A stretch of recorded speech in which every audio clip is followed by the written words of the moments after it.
नमस्कार, मैं जितेंद्र चतुर्वेदी। बात हम लोग करेंगे उस तस्वीर से जो आपने थंबनेल में देखी है। और दरअसल वो तस्वीर जो है वो दिल्ली की है और मेट्रो स्टेशन आईएनए वहां ये तस्वीर खींची गई और उस पर जो लिखा है वो आप सब देख रहे हैं, केजरीवाल हाय हाय। और दरअसल ये जो तस्वीर है ये बहुत कुछ बता रही है उस दिल्ली मॉडल के बारे में जिसकी चर्चा अरविंद केजरीवाल गुजरात हो, पंजाब हो और दिल्ली तो है ही है, उत्तराखंड, गोवा जहां भी जाते हैं बताते हैं कि साहब कितना अच्छा मॉडल है। तो उस मॉडल की एक तस्वीर ये है। और दरअसल इस मसले पर जो पूरा आप ये कहें कि प्रकाश डालेंगे वो हमारे साथ मेहमान जुड़ रहे हैं। और आ, कल की तरह तो नहीं, आज मैं परिचय जरूर कराऊंगा।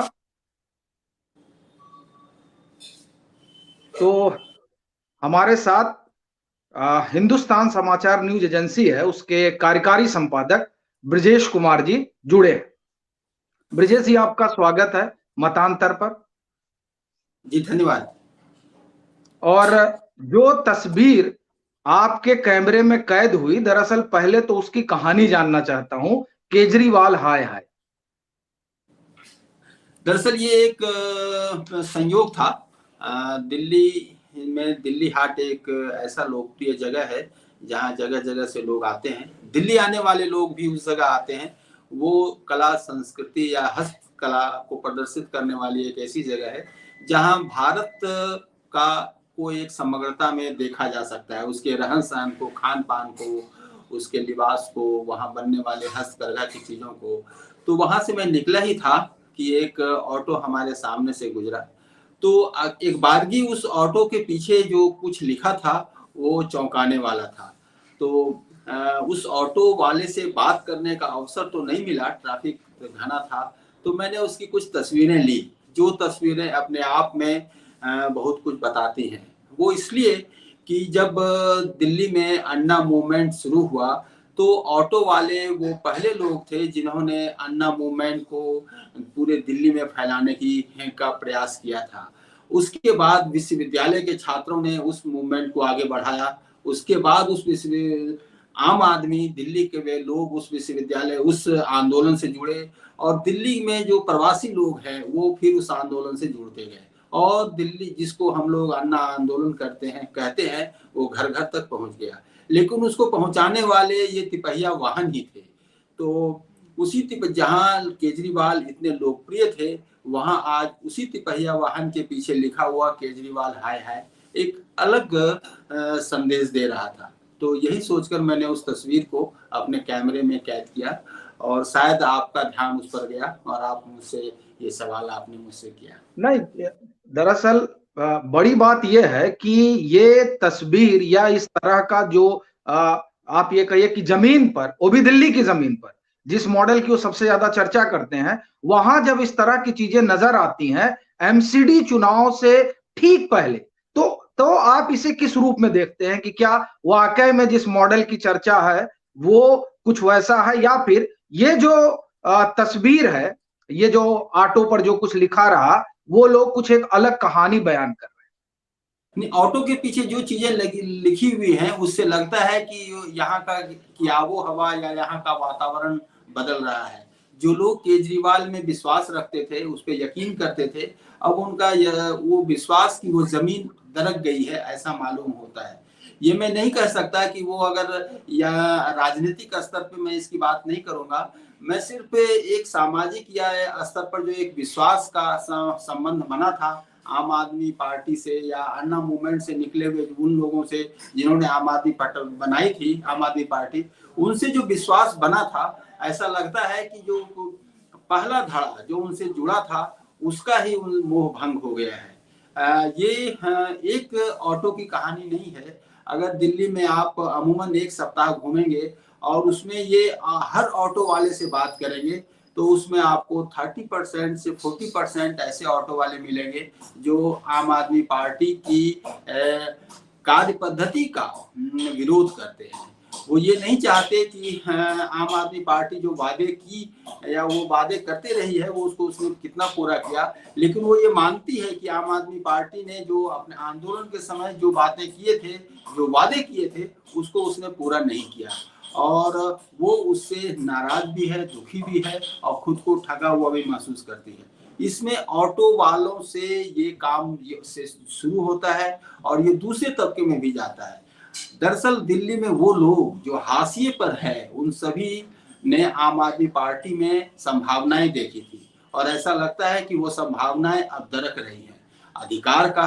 अधिकार की बात वो लोग करते थे, उनको अधिकार संभवतः वैसा नहीं मिल रहा है। वो लोग सुरक्षा की बात करते थे, सुरक्षा की बात वो भी अच्छी तरह पूरी नहीं हो रही है।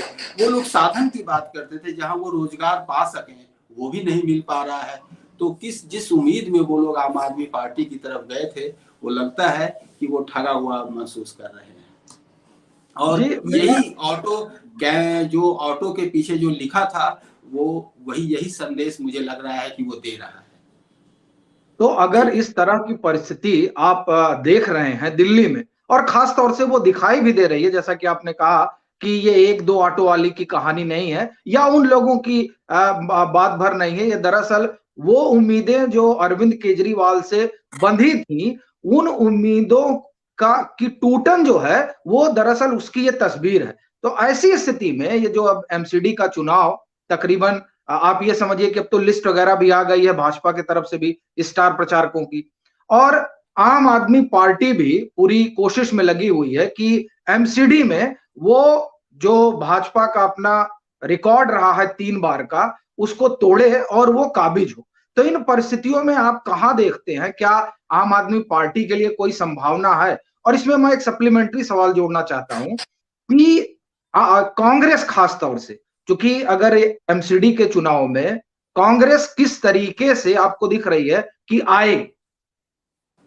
मैं जो अभी तक बात कह रहा था वो सामाजिक परिप्रेक्ष्य में कह रहा था। ऑटो के पीछे जो लिखा था उसको हमने एक सामाजिक परिप्रेक्ष्य में देखा है और स्वाभाविक है समाज में जो जनभावनाएं बन रही होती हैं उसका असर राजनीति पे होता है।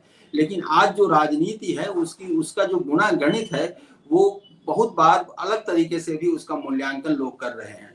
आज जो चुनाव एमसीडी की जिस चुनाव की हम लोग बात करना चाहते हैं उस चुनाव में यकीनन उस चुनाव के आते आते, जैसे आज ही जिस ऑटो से मैं अपने दफ्तर पहुंचा, उस ऑटो वाले ने मुझे बताया कि मीटर के रेट में या फिर ऑटो वालों के रेट में थोड़ा बदलाव हो रहा है और उस दिशा में काम शुरू हो गया है।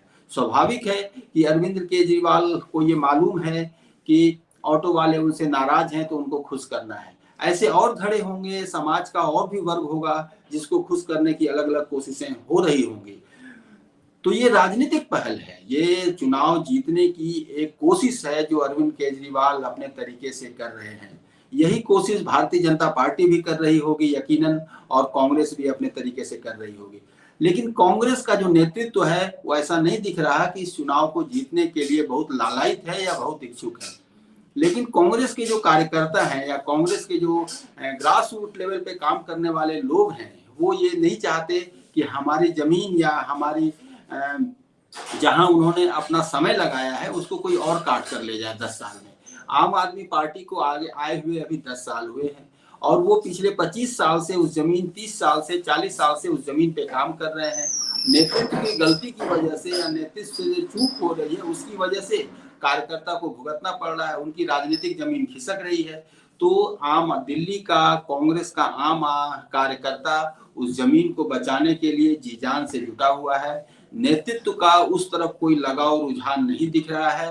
भारतीय जनता पार्टी आज सत्ता में है, एक मजबूत स्थिति में है, लेकिन दिल्ली की इकाई उसकी कमजोर है। वो यहाँ के लोगों का विश्वास या दिल्ली की जो भाजपा है वो यहाँ के लोगों का जो विश्वास है वो बहुत बेहतर तरीके से नहीं जीत पाई है।